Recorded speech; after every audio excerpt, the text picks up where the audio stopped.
Good morning. Nagamani aunty ಕಿಚನ್ಗೆ ಸ್ವಾಗತ.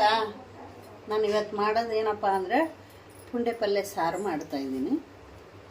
ನಮ್ಮ ಕಡೆ ಆಂಧ್ರ ಕಡೆದು ಪುಂಡೆ ಪಲ್ಯ ಸಾರು. ನಿಮಗೆ ಬರುತ್ತೋ ಇಲ್ಲೋ ಗೊತ್ತಿಲ್ಲ, ಎಲ್ಲರೂ ಮಾಡ್ಬೋದು, ಸ್ವಲ್ಪ ಹೆಚ್ಚು ಕಮ್ಮಿ ಆಗುತ್ತಾ. ನನ್ನ ಸಾರು ಹೇಳ್ಕೊಡ್ತೀನಿ. ಒಂದು ತೆಂಬಿಗೆ ನೀರು, ಒಂದು ಗ್ಲಾಸ್ ಬೇಳೆ, ಮತ್ತು ಇದು ಏನು ಪುಂಡಿ ಪಲ್ಯ, 2 ಚೂರು ಪುಂಡಿ ಪಲ್ಯ ನೀರಿನಲ್ಲಿ ಹಾಕಿಟ್ಟಿದ್ದೀನಿ. ಕೊತ್ತಂಬರಿ ಸೊಪ್ಪು, ಕರಿಬೇವು, ಟೊಮೊಟೊ ಗೊತ್ತಾಯ್ತಾ, ಬೆಳ್ಳುಳ್ಳಿ, ಇದಕ್ಕೆ ಹಾಕೋ ಸಾಮಗ್ರಿ, ಉಪ್ಪು, ಜೀರಿಗೆ ಪೌಡ್ರು,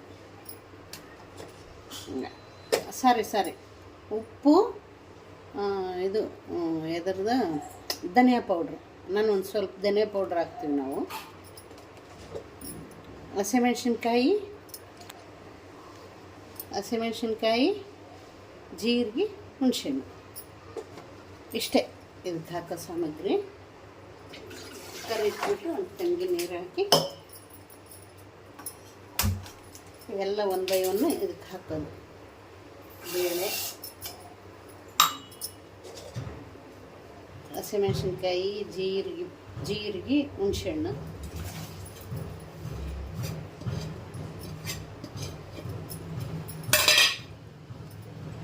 ಟೊಮಾಟ, ಬೆಳ್ಳುಳ್ಳಿ, ಕೊತ್ತಂಬರಿ, ಕರಿಬೇವು ಕಡ್ಡಿ ಸಮೇತ ಹಾಕ್ತೀನಿ, ನನಗಿಷ್ಟ. ಆಮೇಲೆ ಮಸಿಯಬೇಕಾದ್ರೆ ತೆಗೆದು ಎಸಿಯೋದು. ಕಡ್ಡಿ ಹಾಕಿದ್ರೇ ಟೇಸ್ಟ್ ಇರುತ್ತೆ.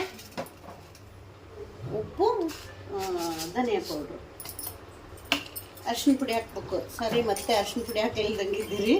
ಅರಿಶಿನ ಪುಡಿ ಹಾಕ್ಬೇಕು, ನಮಗೆ ಎಷ್ಟಕ್ಕೆ ಬೇಕಾಗ್ತದೋ ಅಷ್ಟು ಅರಿಶಿನ ಪುಡಿ ಹಾಕ್ಬೇಕು, ಆಯಿತಾ. ಆಯ್ತೆಲ್ಲ ಸಾಮಗ್ರಿ ಹಾಕಿದ್ದೀವಿ. ಒಂಚೂರು ಆಯಿಲ್ ಬಿಟ್ಟು, ಯಾಕಂತ ಉಕ್ಕಬಾರ್ದು ಅಂತೇಳಿ ನೆಟ್ ಕ್ಲೋಸ್ ಮಾಡಿ, ಕುಕ್ಕರ್ ಮುಚ್ಚಳ ಕ್ಲೋಸ್ ಮಾಡಿ ಒಂದು 4-5 ಸಿಟಿ ಹೊಡಿಸಿದ್ರೆ ಮೆತ್ತಗಾಗುತ್ತೆ. ಅವಾಗ ಇಳಿಸ್ಬಿಟ್ಟು ಮಸಿಯೋದು. ಪುಂಡೆ ಪಲ್ಯ ಸಾರು ನಮ್ಮ ಕಡೆದು, ಆಂಧ್ರದ್ದು ರೆಡಿ. ಸಬ್ಸ್ಕ್ರೈಬ್ ಮಾಡ್ಕೊಳ್ಳಿ, ಲೈಕ್ ಮಾಡಿ, ಹೆಂಗಿದೆ ಸಾರು ಅಂತೇಳಿ ಹೇಳಿ. ಇದರೊಳಗೆ ಜೋಳದ ರೊಟ್ಟಿ ಆಗಲಿ, ಯಾವುದಾದ್ರೂ ರೊಟ್ಟಿ, ಚಪಾತಿ, ರೈಸು ಎಲ್ಲದಕ್ಕೂ ಚೆನ್ನಾಗಿರುತ್ತೆ. ಮುದ್ದೆ ಎಲ್ಲದಕ್ಕೂ ಚೆನ್ನಾಗಿರುತ್ತೆ. ನಾನು ಜೋಳದ ರೊಟ್ಟಿ ಮಾಡ್ಕೊತೀನಿ, ಇಲ್ಲ ಸಜ್ಜೆ ರೊಟ್ಟಿ ಆಗಲಿ, ಜೋಳದ ರೊಟ್ಟಿ ಆಗಲಿ ಮಾಡ್ತೀನಿ. ಮಾಡಿದ ಮೇಲೆ ತೋರಿಸ್ತೀನಿ. ಸಬ್ಸ್ಕ್ರೈಬ್ ಮಾಡ್ಕೊಳ್ಳಿ, ಲೈಕ್ ಮಾಡಿ.